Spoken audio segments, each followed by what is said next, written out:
안녕하세요, 가치함입니다. 자, 오늘은 정말 오랜만에 빨간불이 들어왔던 시장이었던 것 같아요. 물론 하락폭이 워낙 컸었기 때문에 지금의 반등이 거의 성이 안 찬다고 볼 수 있겠죠. 그렇지만 시장이 바닥을 다질 때는 일반적으로 V자 반등이 아니라면 기간 조정, 바닥에서 일정 부분 시간을 거치기 마련입니다.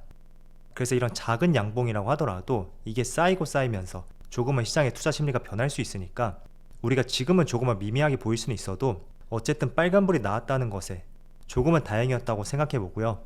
그리고 추가적으로 한번 살펴볼게요. 자, 오늘은 코스피가 시가보다 조금은 높은 위치에서 0.75% 상승해서 마무리가 되었고, 그리고 코스닥은 1%의 상승이 나왔네요. 그리고 시가총액 상위 종목들을 보면 오늘은 자동차 관련주의 상승이 돋보이는 것 같고, 또 2차전지 관련주, 또 낙폭이 강하게 나왔던 인터넷 관련주들, 그쪽 업종들이 강세를 보여주었고, 그리고 코스닥, 확실히 코스닥이 상대적으로 강했던 종목이 많았던 것 같아요. 카카오게임즈가 무려 10%의 급등이 나왔고, 위메이드도 7%, 펄어비스도 2.5%. 오늘은 전반적으로 코스닥에서 게임주가 강했던 것 같습니다. 그리고 코스피의 수급을 보면 오늘 외국인이 3천억 규모의 순매도가 나왔지만 기관은 금융투자를 중심으로 매수세가 들어왔습니다. 하지만 거래대금도 상당히 많이 줄어들어 있고, 또 일반적으로 금융투자는 단기투자 성향이 강하잖아요. 그래서 금융투자의 수급, 이런 점들은 조금은 거슬리는 것 같고요. 그리고 코스닥은 반대로 기관과 외국인의 양매수가 들어왔네요. 그리고 삼성전자를 보면 역시 외국인이 많은 순매도를 보여주고 있고, 그리고 4거래일 연속으로 빨간불을 보여주었던 삼성 SDI, 외국인의 소폭의 순매도가 있었지만 기관 쪽에서 많은 매수세가 들어오고 있습니다. 그리고 오늘 흐름이 좋았었던 기아, 그래도 외국인은 여전히 매도세를 보여주고 있고 기관만 나홀로 순매수를 보여주었네요. 이어서 주체별 매매 동향에 대해서 살펴보도록 하겠습니다. 6월 21일 외국인이 가장 많이 매수한 종목은 카카오게임즈, CIS, LG전자, 위메이드, SK바이오사이언스, 이런 종목들을 차례대로 매수했고요. 그리고 기관을 보면 기관은 삼성전자, SK하이닉스, 삼성 SDI, 에코프로비엠, 기아, 이런 종목들을 차례대로 매수했습니다. 전통적인 우량주 위주로 매수했네요. 이어서 글로벌 증시를 볼게요. 어제는 미국의 3대 지수가 모두 휴장이었어요. 그래서 전날에 유럽 증시를 한번 살펴보면 일단은 독일이 1% 가까운 상승이 나왔고, 또 다른 유럽권 증시를 보더라도 어제는 그래도 상승 흐름을 이어갔습니다. 그리고 아시아 증시를 보면 일본 니케이가 무려 2.3%의 급등이 나오고 있고, 그리고 대만도 2%의 급등이 나오고 있죠. 중국은 다른 시장과 다르게 금리 인상을 하지 않고 있잖아요. 그렇다 보니까 저금리 기조가 유지가 되면서 중국 봉쇄 조치가 풀리는 시점으로 하여금 그때부터 계속 좋은 흐름이 나오고 있습니다. 그래서 조금은 다른 시장으로서 우리가 한번 봐야 될 것 같고요. 어쨌든 일본이라든지 대만, 이런 다른 아시아 증시들하고 비교해 봤을 때는 지금 촬영 시점이 오후 2시쯤 되었는데 코스피가 0.9%의 상승을 보여주고 있고, 이런 부분은 다소 아쉬운 모습인 것 같습니다. 오늘은 제가 두 가지 이슈에 대해서 한번 말씀을 드려볼게요. 일단은 첫 번째로 경기 침체, 과연 경기 침체가 무엇이고 어떻게 우리가 이걸 바라봐야 되는지, 거기에 대해서 말씀을 드려보고, 두 번째는 삼성전자의 주가 흐름, 여기에 대해서도 같이 한번 말씀을 드려보겠습니다. 지금 시장을 바라보는 관점 자체가 완전히 극명하게 나뉘는 것 같아요. 미국 정부 입장에서 보면 어쨌든 시장을 안정화시킬 필요가 있고, 그래서인지 모르겠지만 경기 침체가 불가피한 것은 아니다, 그런 입장을 가지고 있고, 반면에 외국계 IB라든지 다른 경제학자들, 그쪽 의견을 들어보면 경기 침체의 가능성이 조금 더 실려있는 것은 사실입니다. 그런데 우리가 경기 침체라고 부르는 것은 기준이 각 나라마다 조금씩 다르거든요. 그렇지만 기본적으로 봤을 때 2분기 연속으로 GDP 성장률이 마이너스가 나와야 되고, 아마 대부분 국가들이 이 기조로 따라갈 거예요. 그런데 미국 시장은 조금 다르게, 물론 2분기 연속으로 GDP 성장률이 마이너스가 나와야 되는 것은 맞습니다. 그렇지만 여기 하나 더해서 실질 소득이라든지 고용지표, 그리고 산업의 생산량, 그 외 여러가지 경제 자료를 활용해서 이게 정말로 경기 침체 국면이다, 그런 기준을 세우고 있거든요. 그래서 일단은 1분기에는 마이너스 성장이 나왔죠. 그런데 2분기에는 지금 예상 성장률을 보면 0%를 가리킬 것으로 보고 있더라고요. 그래서 이게 물론 마이너스로 나올 수도 있고, 어쨌든 마이너스가 나온다고 하더라도 이거를 바로 경기 침체라고 부를 수 있는 것은 아니고요. 제가 앞서 말씀드린 대로 고용이라든지 실질소득, 산업의 생산량 등등 다양한 자료를 활용해서 이것마저도 정말 감소세를 보일 때, 그때 경기 침체라는 판단을 세우고 있습니다. 자, 그래서 며칠 전에도 한번 보여드렸는데 미국의 GDP 성장률을 보시면 대체적으로 1%에서 2% 이 정도의 성장률을 보여왔어요. 이게 과거 25년도 기준이거든요.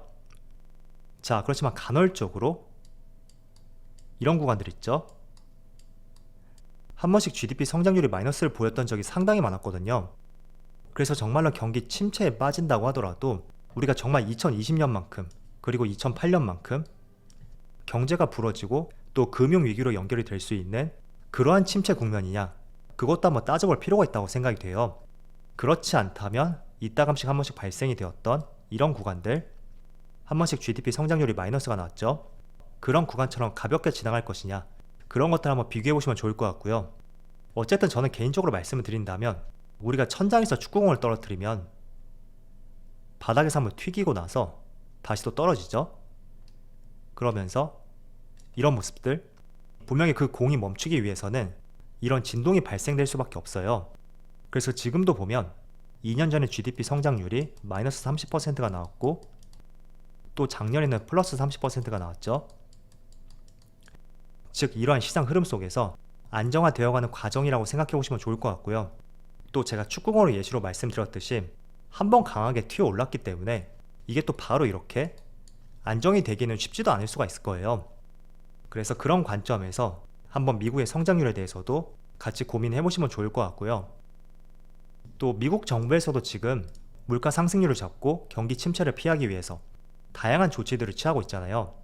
대표적으로 중동 국가 순방을 앞두고 있고 또 오늘 기사를 보니까 유류세를 인하할 것이다 라는 기사도 있었습니다. 그리고 두 번째 카드로서 대중 관세를 인하할 것이다, 그런 가능성도 제기가 되고 있고, 카드를 쓰자면 정말 다양한 카드가 있겠죠. 대표적으로 2018년 당시, 이 당시에는 미국의 기준금리가 2.25%를 가리켰었고 이게 2015년 말부터 약 3년 동안에 약 2.25% 인상한 수준이었거든요. 자, 그러면 지금하고 조금은 비슷한 국면이라고 볼 수가 있는데, 그 당시에는 트럼프 정부에서 기업들의 법인세 인하 이런 카드를 제시함에 따라서 금리 인상을 했음에도 불구하고 시장이 상승을 했던 그런 사례도 있었습니다. 그렇기 때문에 어떤 카드를 사용할지 이런 것도 한번 지켜볼 필요가 있을 것 같고요. 어쨌든 정부의 성격이 조금은 다르기 때문에 법인세 인하까지는 안 될 것 같아도 중국의 관세 인하라든지 또 사우디와 관계 회복을 통한 원유 생산 증가, 이런 것도 충분히 하나의 트리거가 될 수 있으니까 같이 한번 잘 살펴보신다면 좋을 것 같습니다. 자, 그리고 삼성전자의 주가를 보면 어느덧 58,700원까지 정말로 이래도 되나 싶을 정도로 주가가 많이 빠졌어요. 자, 그런데 지금 드리고 싶은 말씀은, 자, 이번 달에만 보면 거의 13%에 가까운 급락이 나왔거든요. 자, 이런 흐름 같은 경우에는 미래에 부진할 수 있는 실적, 그런 것들이 충분히 주가에 담겨 있다고 생각이 되거든요. 자, 제가 예시로 하나 말씀드려볼게요. 이 당시를 제외한다면 가장 최근에 삼성전자의 상승이 나왔었던 것이 2016년하고 2017년이었습니다. 그런데 2018년에는 주가가 크게 밀렸거든요. 그 하락폭을 한번 살펴보면 고점에서 저점까지 무려 35%의 급락이 나왔습니다. 17년 하반기부터 18년까지 약 1년 2개월 정도의 하락이라고 볼 수 있겠죠. 자, 그런데 신기하게도 제가 조금 전에 보여드렸던 자료로 봤을 때는 2018년에 주가가 35%의 급락이 나왔고 가장 지수의 흐름이 좋지 못했었거든요. 자, 그런데 재무제표를 한번 보세요. 연간 영업이익 기준으로 한번 보시면 제가 여기 빨간 박스를 쳐놨죠. 2018년 주가가 가장 부진했을 때, 그때는 오히려 역사상 가장 많은 영업이익을 달성했던 대표적인 한 해였습니다. 그런데 오히려 주가는 35%의 급락이 나왔다, 그 점을 한번 기억을 해보시고요. 자, 반대로 2019년도 한번 보세요. 이때는 18년도 대비 영업이익이 50% 이상의 반토막이 났습니다. 자, 그런데 주가 흐름을 보면 2019년도 이 당시죠. 그때 상승률을 보면 저점에서 고점까지 49%, 거의 50%의 상승이 나왔습니다. 자, 정리해서 말씀드릴게요. 2018년에 실적이 가장 좋았을 때는 마이너스 35%의 주가의 급락이 나왔었고, 오히려 실적의 반토막이 났던 2019년도, 이 당시에는 주가가 무려 50%의 상승이 나왔거든요. 자, 그 말은 무엇이냐?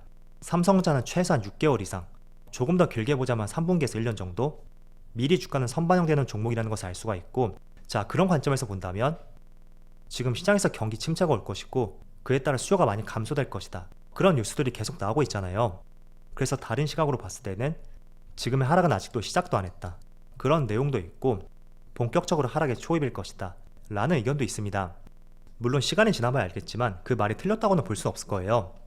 자, 그렇지만 저는 말씀드리고 싶은 것이, 일단 충분히 하반기라든지 내년 상반기 정도 그 부진한 실적이 이미 삼성전자에 많이 반영이 되었다고 생각이 되고요.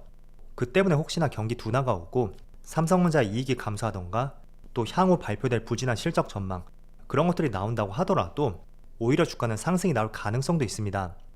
물론 그 시점, 변곡점 자체는 아직까지는 알 수는 없겠죠. 그렇지만 과거의 이 사례를 한번 살펴보세요. 18년도에 역사상 가장 좋은 실적이 나왔음에도 불구하고 마이너스 35%가 나왔고, 2019년에 영업이익이 반토막이 났음에도 불구하고 오히려 플러스 50%의 상승이 나왔습니다.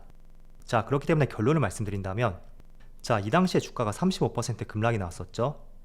지금도 고점에서 보면 40%의 급락이 났어요. 종가 기준으로 보면 한 32% 정도. 이 당시에도 영업이익이 반토막이 났을 때 주가는 35%의 급락이 나왔거든요. 자, 그렇다면 지금도 32%의 급락이 나왔다는 것은 정말 최악의 상황까지 실적이 반영된 것은 아닐까, 그것도 한번 고민해 보시면 좋을 것 같고요. 때문에 지금 시장 전망이 어둡다고 하더라도 저는 오히려 이런 하락장에서 조만간 변곡점이 만들어질 가능성이 있고, 또 동이 트기 전이 가장 어둡다, 이 점을 기억을 해보시고요.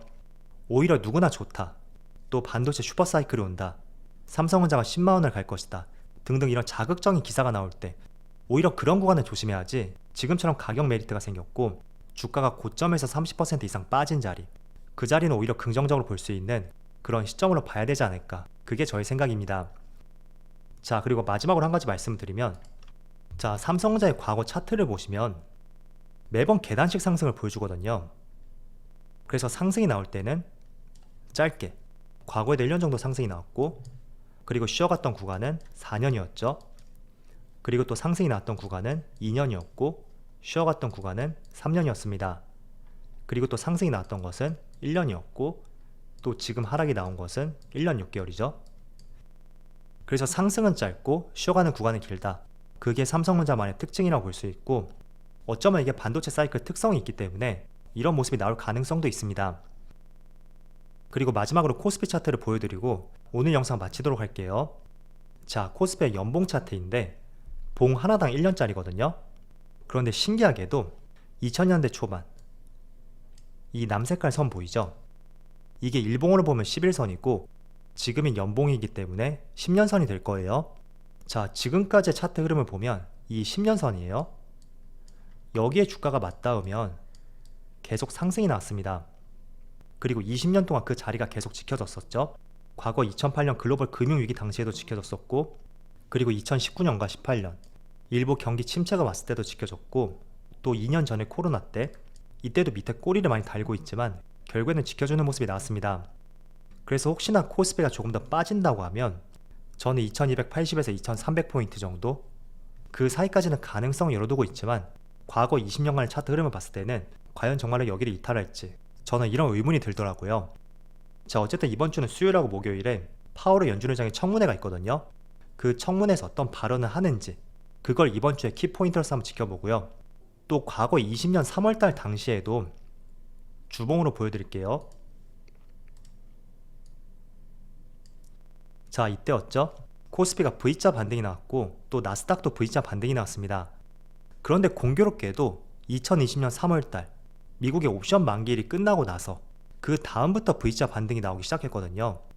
자, 그런데 지난주 금요일날 미국의 옵션 만기일이었어요. 선물 옵션 만기일이었죠. 이때도 선물 옵션 만기일이에요. 이거는 과거와 비교해서 저의 추측을 말씀을 드리는 것이니까 한번 참조 자료로서 지금의 시장 흐름을 지켜보신다면 좋을 것 같습니다. 자, 어쨌든 오랜만에 상승이 나서 다행이라고 생각이 되고요. 이번 주에는 조금은 시장이 안정될 수 있는 그런 한 주가 되기를 기원해 볼게요. 자, 그럼 오늘 영상 여기서 마치도록 하고요. 언제나 여러분들의 성공 투자를 기원하도록 하겠습니다. 감사합니다.